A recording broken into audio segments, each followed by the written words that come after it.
Et sa femme, Monique Olivier, différents profils, compliqués aussi ou...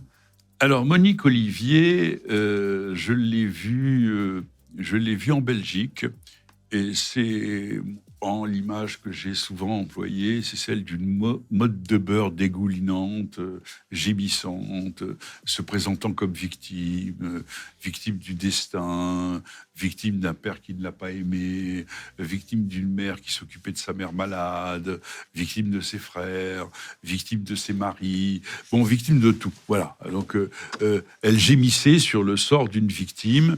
Et elle se présentait comme totalement, étrangère aux actes de Michel Fourniret. Bon, c'est évident que c'est faux. Ça a duré 17 ans, cette histoire, d'une part. 17 ans, ça fait quand même le temps de réfléchir, de se retourner et de dénoncer.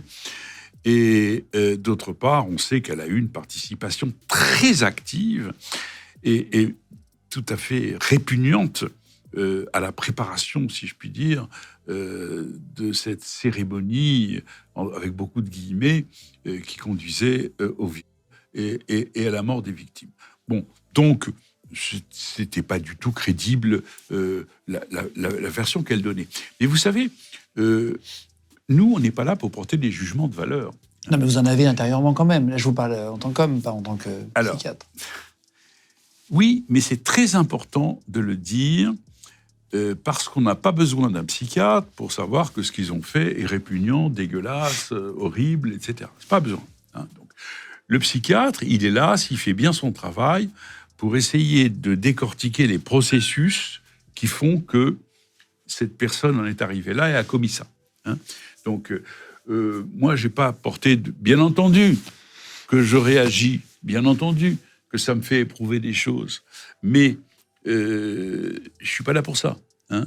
Je suis là pour dire qu'est-ce qui a été fondamental chez elle pour participer à tout ça.